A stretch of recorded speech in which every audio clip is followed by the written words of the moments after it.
So this is a painting on handmade watercolour paper from Fabriano, and it's a door from the Fabriano area, from a castle. And I'm starting off, as I do normally when I do a drawing, by simply blocking in the basic shapes. So what I mean by that is that I'm not looking at detail, I'm not looking at surface texture, I'm just basically looking at the compositional layout of whatever image I'm working on.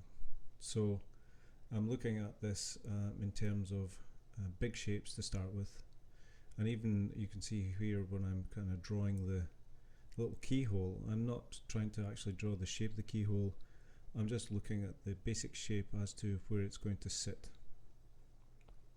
So it's very much about angles at this stage and shapes, and keeping everything very simple. Once I have everything kind of blocked in, then I can start putting in sort of more detail and making things a little bit more kind of concise and a little bit more precise. But really at this stage it's all about just making sure that everything is sitting relative to where it should be and relative to everything else around it. That everything is more or less where they need to be in relation to each other. And so at this stage it's really keeping everything very basic, and nothing is resolved in any sort of way. So even things like the texture of the wood, as you can see here, I'm just sort of picking at the main parts. That's all I'm thinking, just to keep it simple and blocking this in. As you can see, this is speeded up a little bit so that we can get through quite a lot of work, but very much just blocking in the main parts. And once we've got that far, you can see that I've gone in there with a slightly crisper line. I'm working with a clutch pencil at this stage with a rather soft sort of 6B lead in it, and that allows me to kind of get a really nice dark line. And once I feel that everything is more or less where I want it to be, then I'll go in with a smaller pencil, and I can then put in a very crisp line. So even at this stage it's still sort of fairly simple. As you can see, I'm working around the picture, I'm not kind of developing any one particular area, I'm looking at the picture as a whole, and that's how I paint it as well. Thinking very much in terms of everything, doing everything at the same time and building the whole painting up at the same time, so that it won't be resolving any sort of area and then moving on to the next stage. It's all very much about keeping all the plates spinning and everything kind of working together all at the same time. So just continue to block in some of the main items in here. There's one or two little nails and things like that I'm picking out. You can see now I've shifted to a slightly thinner pencil, and it means that then I can be a lot more precise with some of the lines that I'm putting in. So it's a sharper pencil, smaller. And I feel that the drawing is a kind of major part of the painting, and so I normally spend a little bit of time doing the drawing and getting in the main bits that I need in order to make the painting work. So you can see here I'm working on the kind of metal bar, and I'm putting in the sort of shadow areas, and I'm putting in where the light's going to be.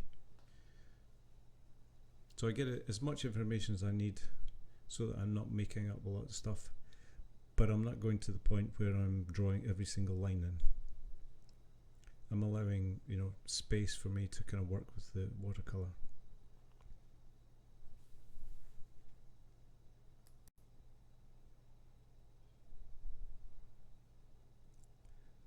So it might sort of indicate where things like shadows are, or it might indicate on the wood where maybe there's some knots or nails or things like that. So they're the sort of main items that I want to kind of pay attention to. But things like the wood grain, that's going to be blocked in with the paintbrush. So just completing that main part there. And now I'm going to start working with the paint.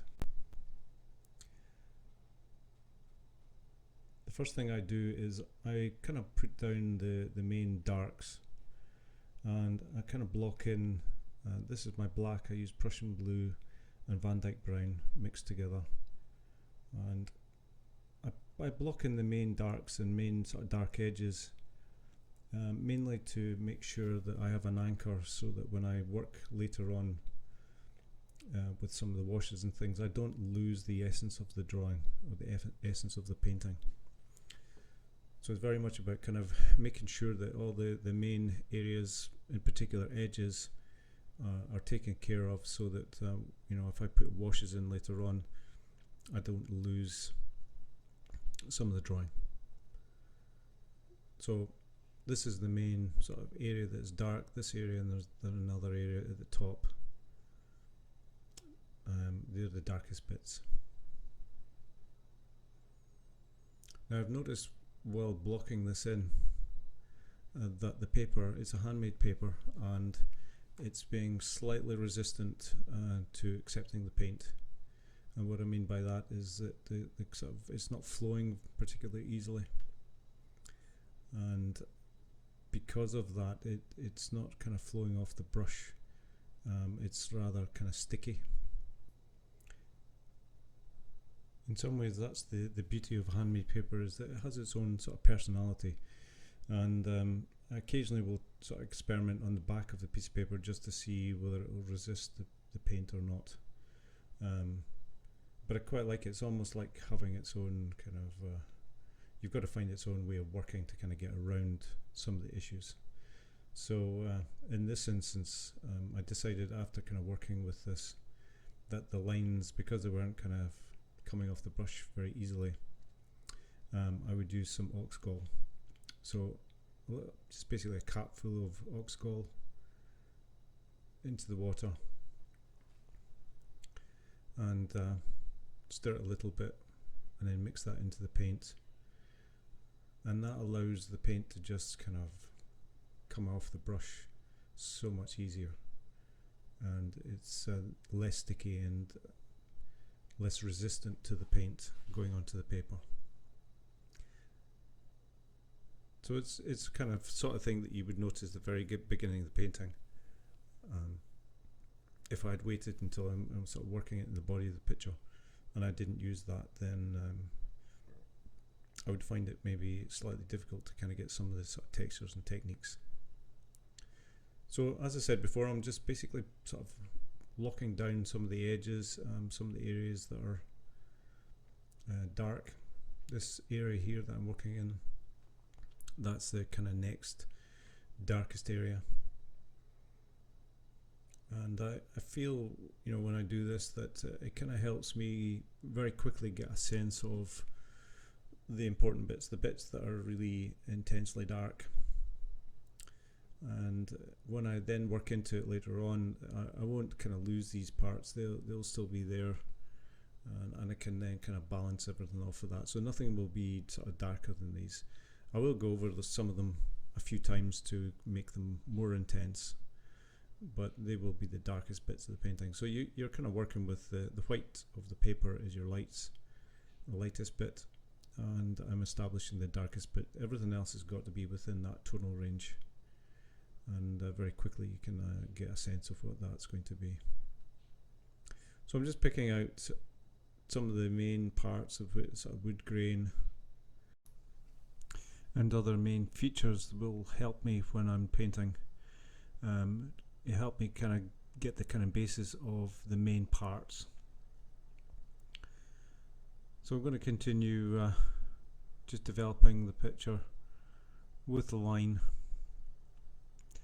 I'm not picking out every single line that I have in there, just the ones I don't want to lose. So it's the kind of main parts really.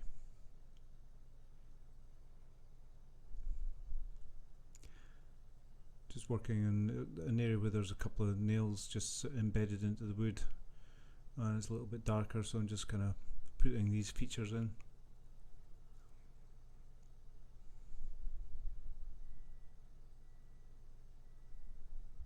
And some of the wood grain.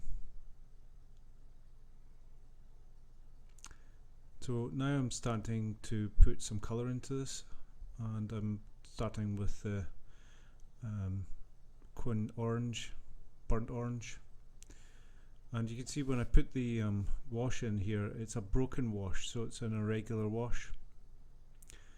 I'm now dropping in a sort of lavender type colour on top of that, so it's a wet and wet. So I'm working with a kind of cool colour on top of a warm colour, and that just helps sort of grey it down a little bit. This area is all in darkness, so you know it will be kind of reduced in tone and sort of texture as I develop this. But you can see that where I've put the wash across an area that I'd picked out with the dark line. So if I had just left that as a pencil line, I would have had to then go back in there at some point and establish that. So when I put the line in and then put a wash between it, the line's still there, you can still see that edge. So what I normally do with colour is I'll pick a colour such as this sort of lavender type colour, and I'll look for it in lots of different places. So you see that I'm working with it you know, on top of the warm colour, but I'm also working with it in some other areas that I've kind of recognised that there's an element of that colouring in there. So while this is still wet, I'm developing the sort of dark tone, and I'm using my kind of pre-made black. So it's the Van Dyke and the Prussian blue. And you can see that I'm damping it with my thumb there just to kind of sort of lighten it up a little bit. So quite a lot of this area there's an element of wet and wet. So working with the orange again, the burnt orange, and dabbing it with my thumb. And you can see that that creates a really interesting texture, but it also lifts at the same time. So obviously, you know, as I work into this, the colours when they dry, they'll get a bit lighter. So this whole area will be sort of built up with several layers until I get the kind of rich density of colour that I'm looking for. So I'm picking up on a hint of some of the sort of woody texture that's in this area, and then going back in there with that lavender colour and just neutralising it slightly, also picking up on some of that wooden texture. And you can see, you know, the bit that I was working in before, where it had been black, it's dried out a sort of dark grey. So building on that texture, and then while it's still wet, dropping in that area that, you know, it's quite dark under there, and I want it to bleed a little bit and sort of spread, so there isn't any hard edge there. And you can see, you know, when I'm working with this, I'm thinking about the texture as I put in the tones.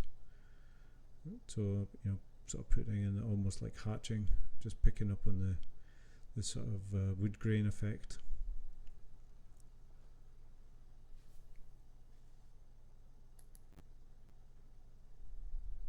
I'm now going back over the area that I'd worked in before, now that it's dried out, and building up that warmth. And again, a hint of the textured wood.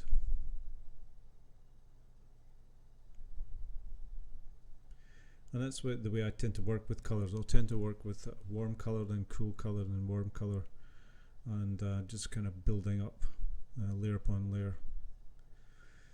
This area here, which is a piece of metal, it's a worn piece of metal, so it's slightly smooth, and I'm putting in a sort of broken wash of the purplish lavender type colour in there, and it's a fairly kind of light color, light version of that color, and it's just to establish that cool color that's within that area.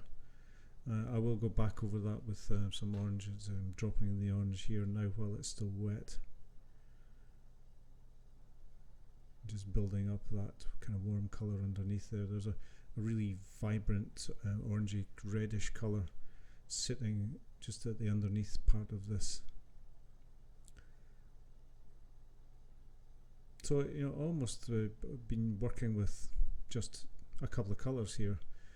My mixed black, the orange, and the sort of greyish lavender colour. I'm now just adding a little bit of that cobalt violet in there, just on top of the purple, and that just deepens that that purple grey. I find that a very useful mix, the cobalt blue violet and the lavender colour together. Gives you a very kind of rich, opaque purple.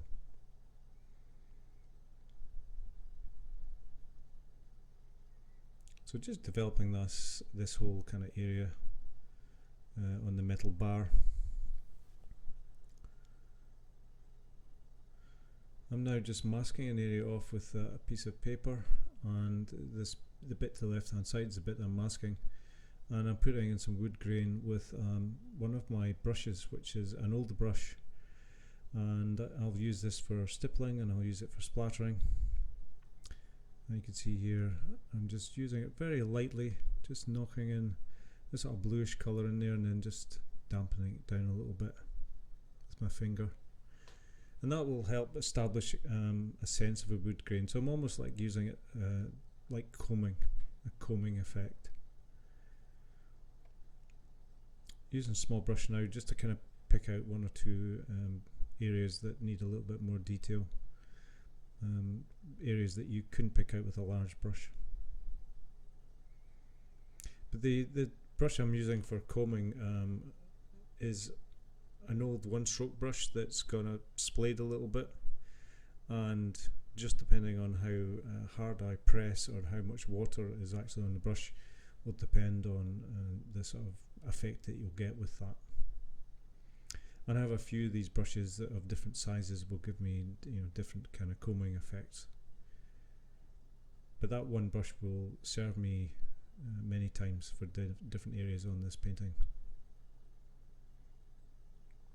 So just deepening up a little bit the tone there in the shadow, just in the lock.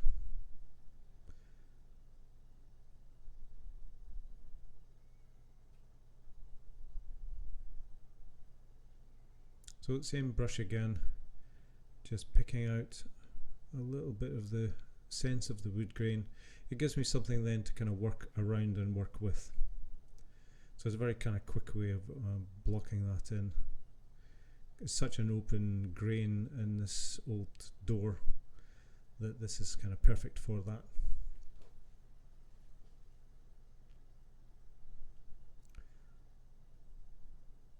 Just masking this piece off here so I don't comb right into the metal bar. This is the only type of masking I'll use. I don't use masking fluid. I don't like the edge it gets, and I feel it's much more natural without the masking fluid. I prefer to work around edges or just splatter through and into things. I find many other different ways of masking without using masking fluid.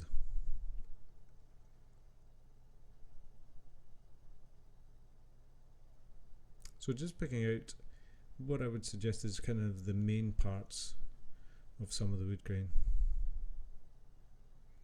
So here's me just picking out, just coming down the side of this piece of wood here. Is a little bit darker on the inside there. So I'm just emphasizing that a little bit. Some more wood grain cutting across the way.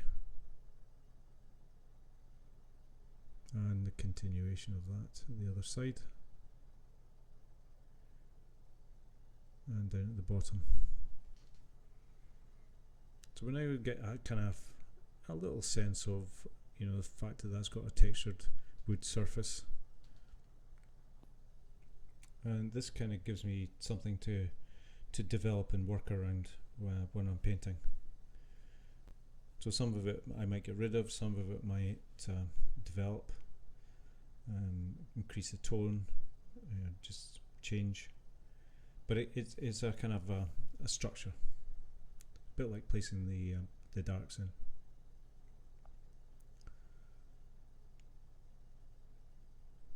So using a Prussian blue here just underneath the metal bar.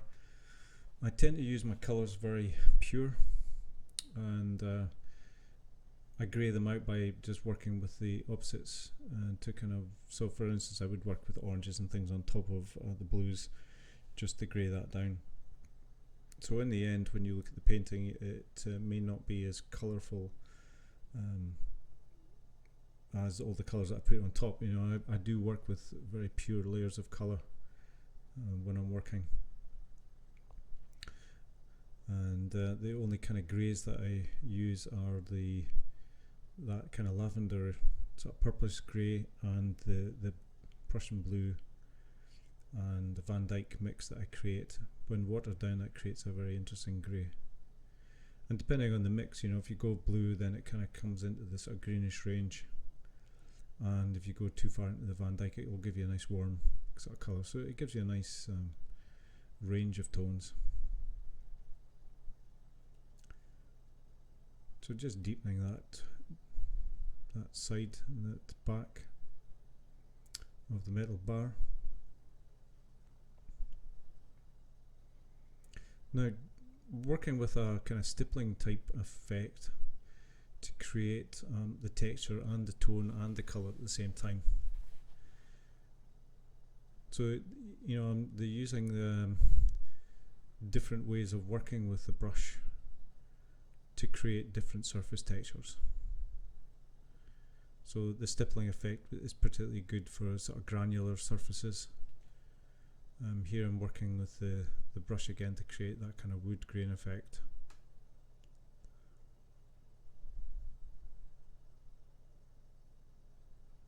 Just putting in the really interesting surface there. And again, initially it's just to kind of give me a texture to work with.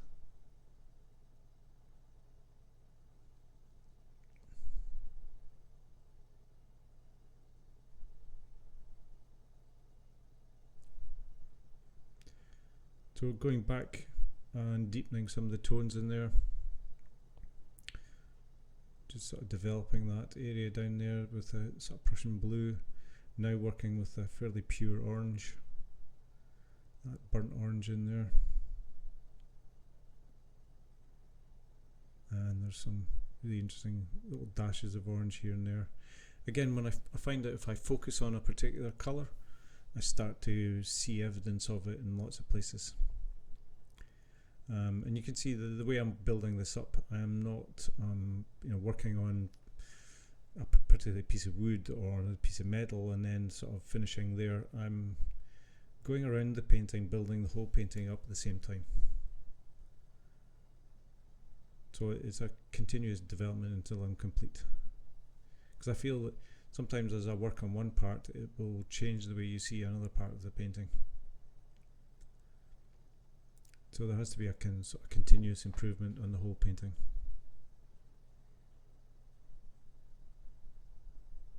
So you'll see me return to bits that I've done previously, just to work back into them, to strengthen the colour, to maybe increase the texture, or to maybe make something you know, read better.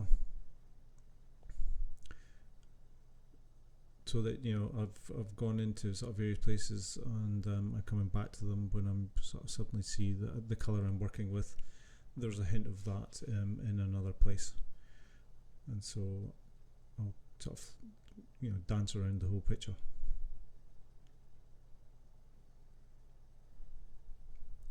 So some of that Prussian blue in there.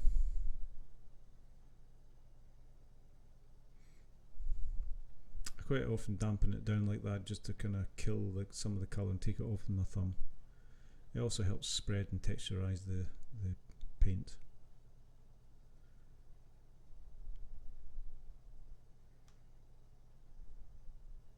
So I'm drilling down a little bit more into some of the detailing on the wood grain.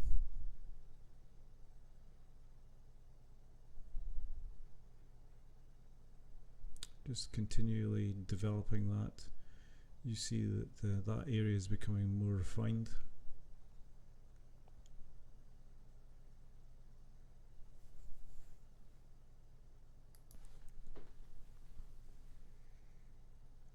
Dabbing in some of the texture in there. Just working again with the blue, the Prussian blue. Noticing some of the shapes of the sort of stains and things in there, and a little bit of the wood grain. Just building that up. It'd be quite easy for me to just drop in a dark colour in there and just, you know, be done with it, but actually I quite like to be able to see into the dark and see sort of various things going on in there as you do in the shadows. So I'm refining and refining the shapes as I go on.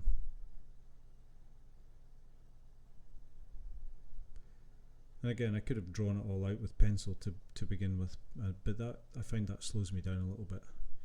That then sort of ties me down to kind of going around all the shapes and things. So that's why I keep it very simple to start with. And then, you know, it gives me sort of the room for manoeuvre to change or modify or add things in with the paint and the brush.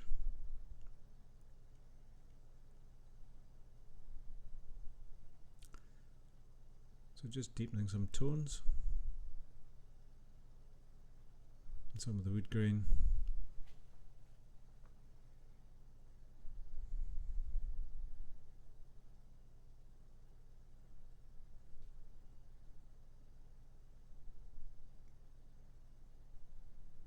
Now back into this metal bar, just adding some texture into there, just developing that whole area.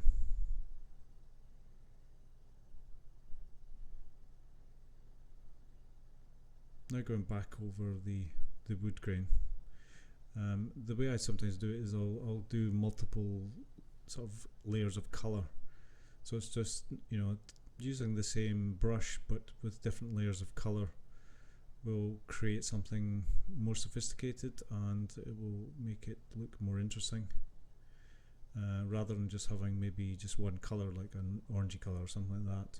There's, as you can see in the picture, there's a lot of kind of greys in this old withered wood, and so I want to kind of utilise that purplish grey colour.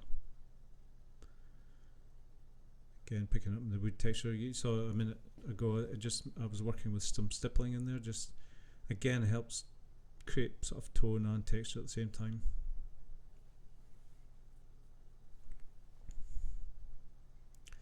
Deepening some of the tone underneath the wood there. And there's a nail here, just working around that nail. There's a few nails in there. This one's bent up the way.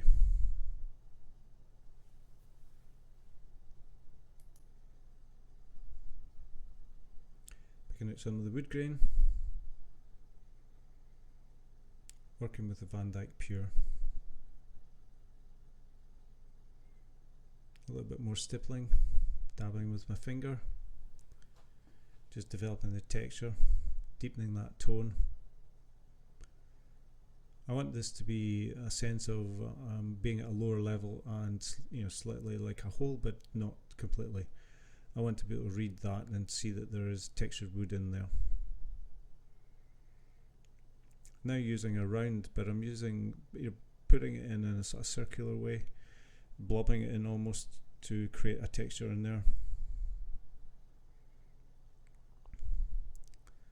Now spraying with the black, and I'm doing this to break this up a little bit. You can see I'm dampening it again with my thumb while it's wet. And again, I'm not masking anything off, I'm just kind of throwing that in there with the brush, and I'm not using a toothbrush, I'm using my one stroke brush, you can see there. And I'm pretty good at being able to throw it right in the correct place, going right up to that edge there without masking it. So this just helps kind of break up the texture a little bit. So it's not all very, you know, linear. There's a lot of sort of granular type marks in amongst that, as you would expect in old rotten wood. So deepening the tone with that black into the shadow area, just splattering into it.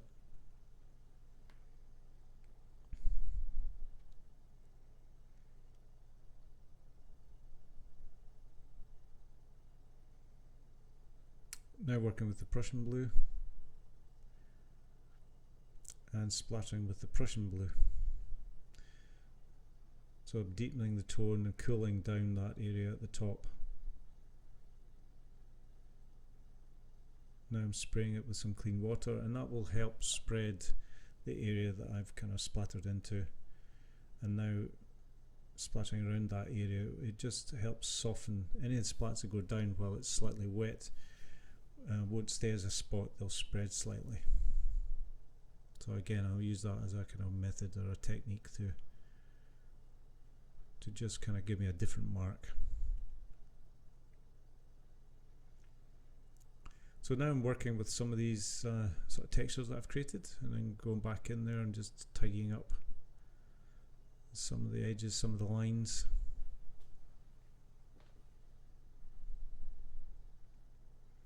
There's a lot of dabbing with the finger because if I've spray something somewhere, I'll just dab it with my finger. If I want to texturize something, I'll just dab it with my finger. So I've got that kind of cobalt violet and the sort of lavender type colour in there, just creating a deeper sort of purple in there.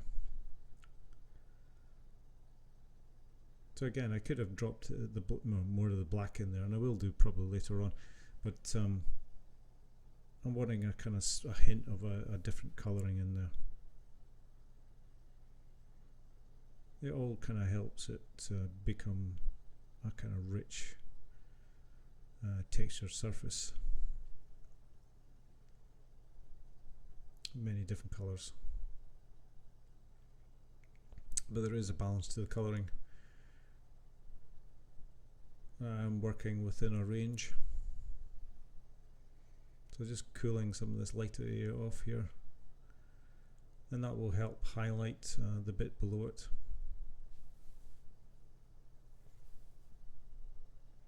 Now you can see I'm using my thumb there to actually remove paint.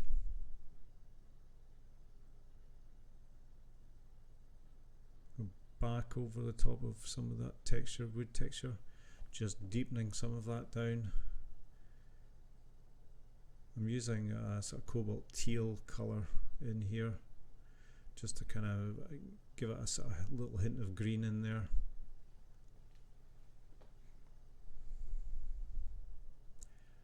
Now using the umber, and just there are kind of score marks in the top left, and I'm just indicating there's a different kind of mark come down, and that's quite good because it actually forces your eye from that corner down into the picture.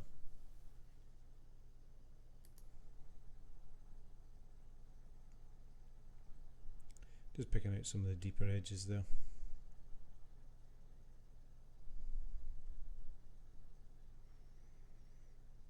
So now you can see that I've kind of built up some of these areas. As I work into them, not only do they become kind of richer, but there's kind of more sense to them.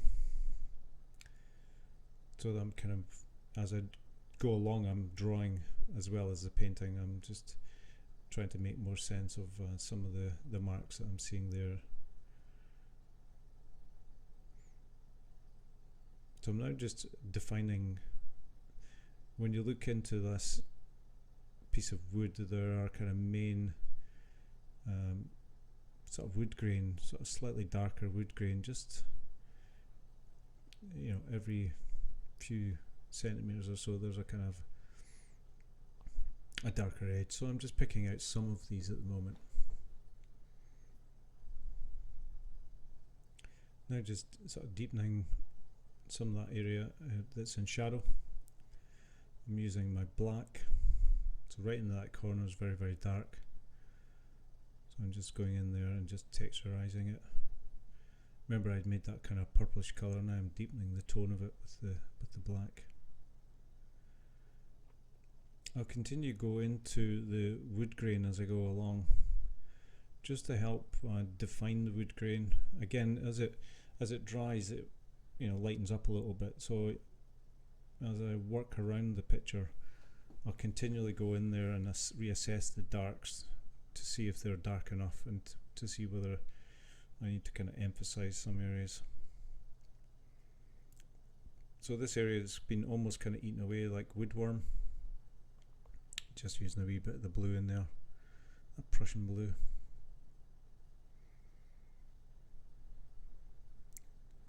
It was orange, again I'm cooling it down with the blue.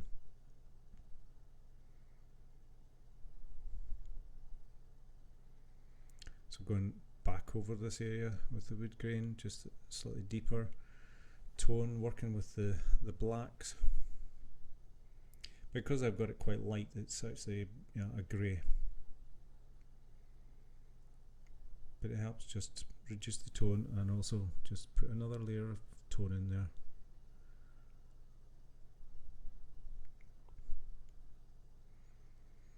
I'll continue to go back in there with a smaller brush and picking out one or two sort of more detailed wood texture.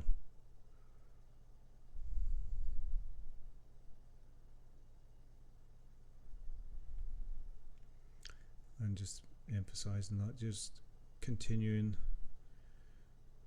developing that sort of darks, making it richer, tying up the left to the right, deepening some of the tones.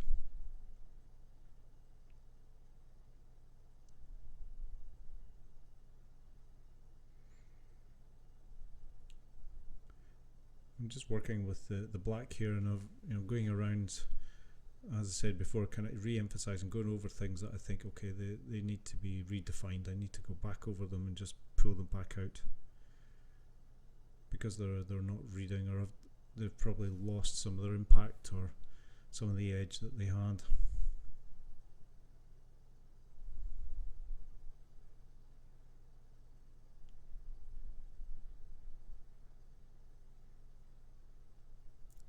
So the picture is getting richer.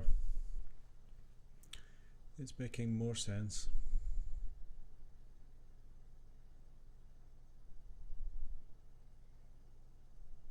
Just developing a sort of richer colour.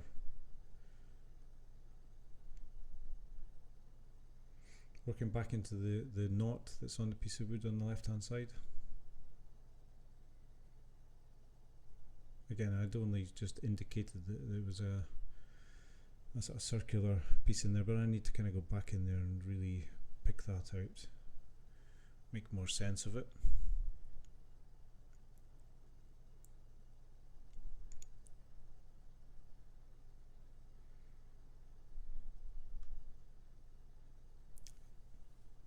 Defining some of the wood at the top there, just picking that out with that black mix that I've got.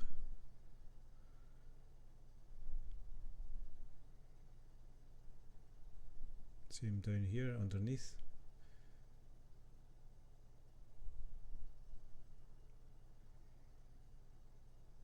Continue to sort of pick out on some of the texture that's there.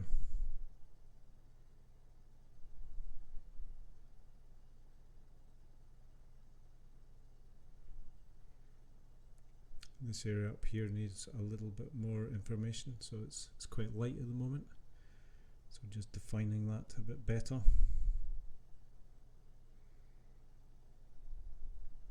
And as I build up that surface, as it becomes richer, you know, For instance, earlier on I put in some texture in the wood and it looked fine, but the more I build this up, the more sort of textured it becomes. Some of the areas that I've left will need reworked. There's a wee shadow down here, and just sort of dumping in a little bit of the black mix down here, and picking out one or two of these edges as they come out of the dark.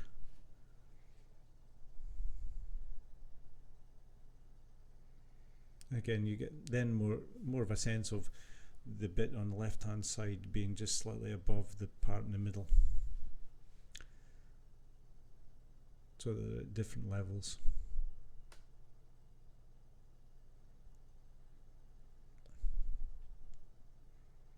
I've now worked back into the wood, and I've worked back in there with a warmer colour. So remember, I've gone in there with a variety of different colours.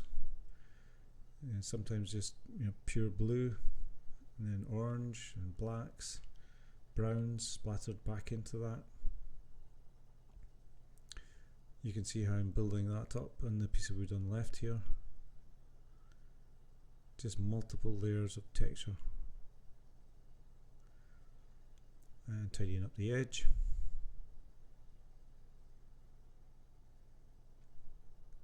Tidying up more wood grain.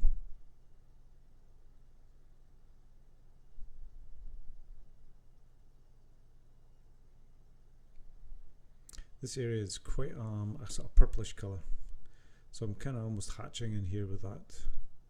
That's a lavender colour, just to reduce the tone of this. The piece of paper I'm working on is not white, it's an off yellow colour. So all the white and light areas are actually not bright. So although they're quite white here, it's actually more of a yellowish tinge to it. So a wee bit of splattering, then a wee bit of brush going back in there, making sense of some of the splattering. So this bottom area has been kind of left neglected. I haven't developed it very much. I'm now kind of going back in there and just making more sense of that whole area. There's a lighter bit, just beside the bent nails, and then underneath that's really quite dark, and then there's a lighter bit again at the bottom. And I'm just picking out sort of parts of this. I'm not nailing myself to the mast. I'm taking the reference material as a guide, and it's up to me to kind of then decide what I want to use and what I want to modify and change and emphasize. And so I'm not a slave to the reference material. If I decide that something will look better if I change a tone or a colour or leave out or add in something, then I'll do that. So the reference is there as a guide, but not something that you need to be kind of nailed to. You need to be able to kind of decide what's good for the picture. So I am continually kind of referring to the reference, but I am also at the same time making decisions as to what I want to do with that information.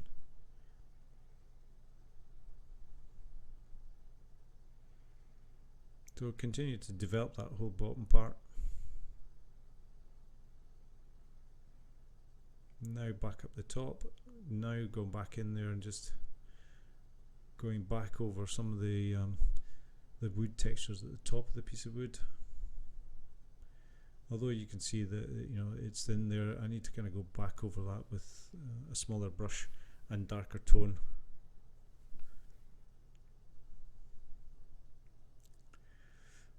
We're now kind of starting to get more of a sense of there's a hole there where my hand is, just from the sort of different levels of the wood. You can see also that although I've used multiple layers of different colours, because of the way I've used it, I've grayed them down, and it's actually starting to become the colours are becoming more sensible. They're not as colourful as they were earlier as I've developed this.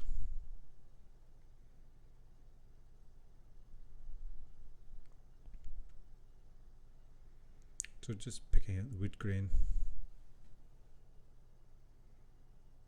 and deepening some of the tones in that whole part.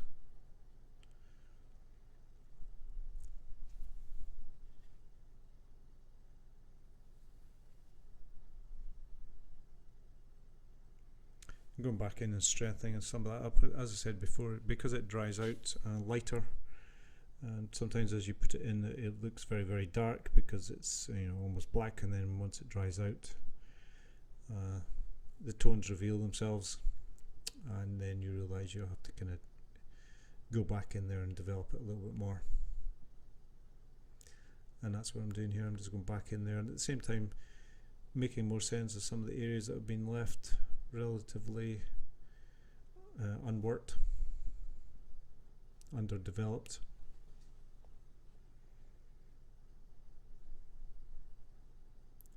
Some bits that just need a little bit more extra information just to make them kind of make more sense as you look at the picture.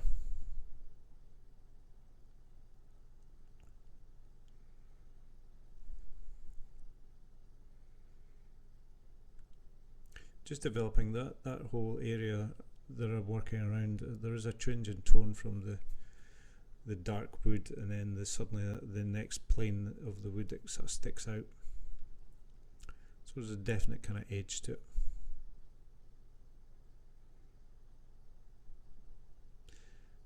You can see here I'm using the opaqueness of the lavender colour just to kind of pull some of that out there. So although this is a pure watercolour in terms of, at the moment anyway, there isn't any kind of whites and things in there. There are a lot of opaque colours, and this lavender colour is an opaque colour. It's a tint. It has white in it just by default. So now I'm actually working with a tint that I've created myself, and it's a greenish tint. And I basically used some white, some Chinese white, and added some colour to it to kind of give me a light version of a colour. And the beauty of that is I can mix any colour I want and create any tint that I want. And this is actually one that I've worked with in other paintings, and I've just utilised that colour in this painting. But it just helps me kind of maybe lighten up some areas. Maybe neutralise some parts.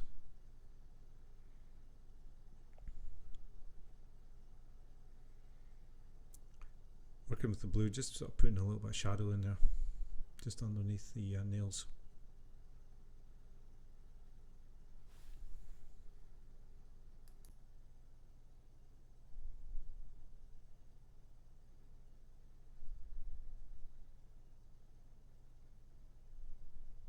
Just redefining some of the detailing beside this area. So even at this stage, I'm using washes in different ways. I'm using it, thicker if I want sort of stronger, more opaque colours, or I can work with, some of the colours there, just as I was doing just at the shadow area with a very kind of thin wash. It's just horses for courses, just putting in the ones that I need. Just developing some of the texture in there. Just picking up on some of the edges a little bit. So at this stage of the painting, it's really about refinement, about kind of going back over things, just areas that I've kind of left as slightly unresolved, making more sense of them, picking out areas that actually need a little bit more information so that they kind of read properly. And so it's not big things now, it's kind of using a small brush and actually picking out small areas. This whole area has got a lot of information in it, and I kind of left this area as I developed the other parts of the painting. So there's quite a lot around this area to kind of resolve.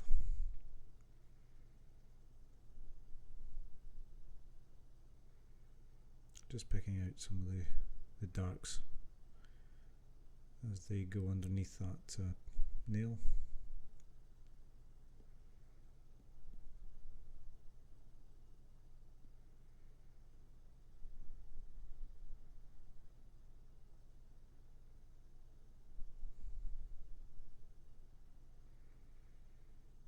Now we're going back into the piece of wood on the left. You can see that I'm working with the brown to warm that up on the left hand side. It's a kind of sienna kind of colour that I'm using here. Sort of burnt sienna, maybe even a little bit of Venetian red in there, just to warm up that left hand side.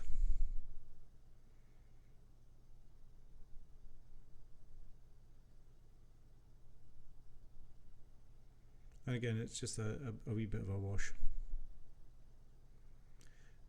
Now working with the cadmium orange here, and I'm just sort of popping in little areas of sort of more opaque, warm orange colour. So it's slightly different to the sort of colouring that I get from the burnt orange, which is more transparent colour.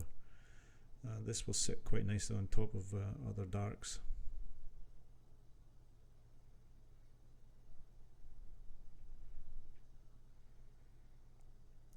Back in with the transparent orange,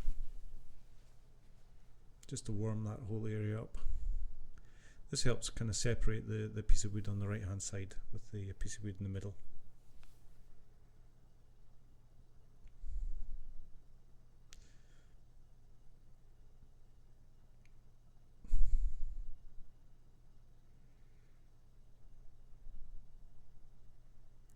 And just slowly sort of developing that part at the bottom.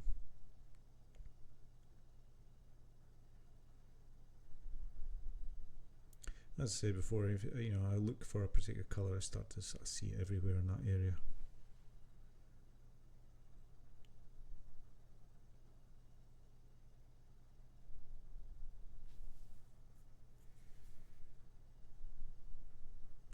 I'm using this kind of cobalt violet with the lavender colour again. Picking up that kind of nice rich colour and then redefining some with the black. So keeping the sort of range of colours fairly consistent, keeping it all within more or less the black, blue, orange range. Some purples.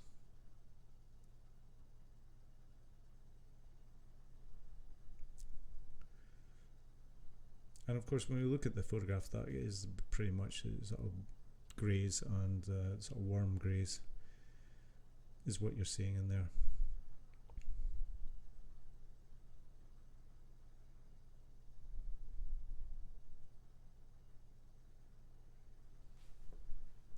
Just redefining some of the detailing in there with the black.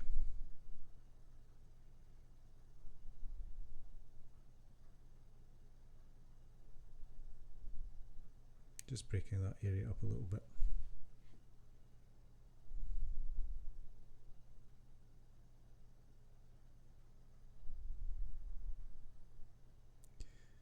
Now going back in it and redefining some of the areas at the top.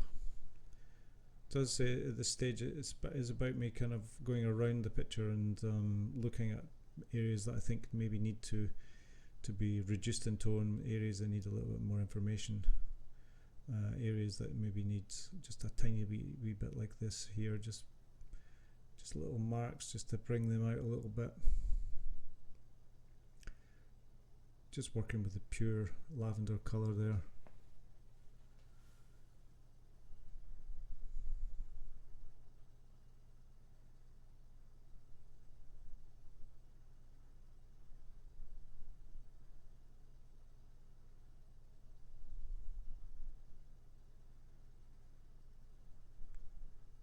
The more information we have in here, the more kind of believable this is in terms of the different surface textures and how we read this.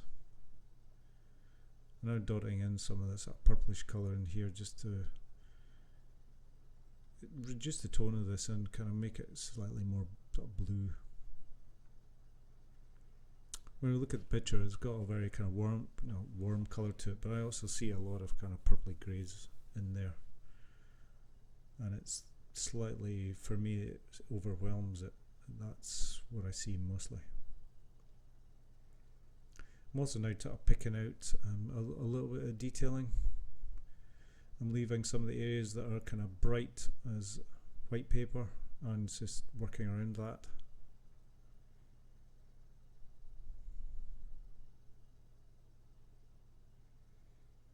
Now back to my green mix and just trying to pick out these sort of almost little highlights. Just, you know, little areas that might need just picked up with a slightly brighter colour.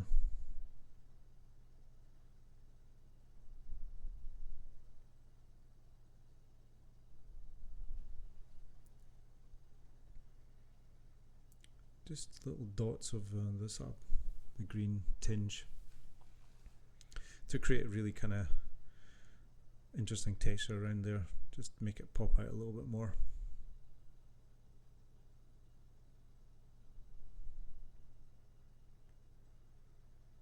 Now splattering a wee bit down at the bottom.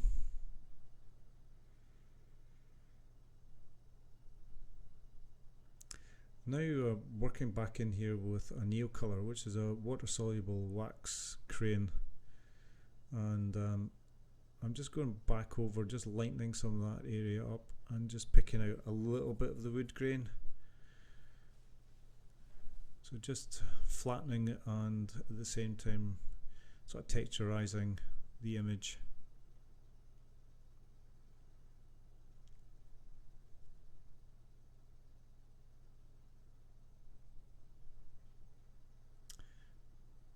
Going back in here with that purplish colour. I'm just doing a little bit of splattering. Just splattering on the right hand side and some of the area that I was working on at the bottom here. Now sort of splattering that purplish colour, just coming up that edge of the piece of wood. As I said before, that kind of a slightly darkish edge to it. So I'm just adding a little bit of darkness to it, just a little bit of coolness to it as well.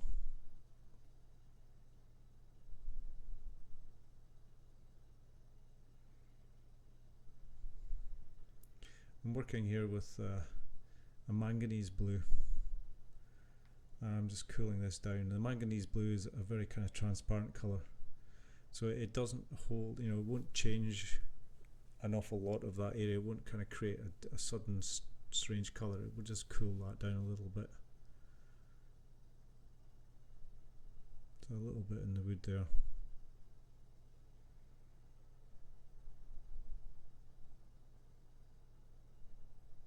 As I said before, you know, just if I see a particular colour, then I will start to kind of look around to see if I can see it elsewhere. Back in the Neocolor here, just brighten this bit up.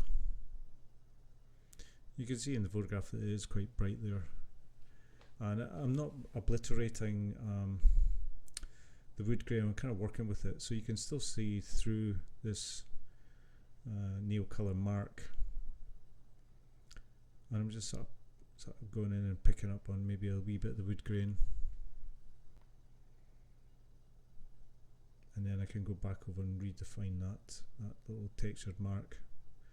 What's quite good about the Neocolors is that I can work with water on top of them because they're water soluble. I can then rework that, even spraying it with some water.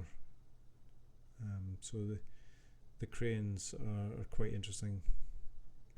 They give you a different solution. And there are many different types of water soluble crayons that you can buy, and I utilize many different types.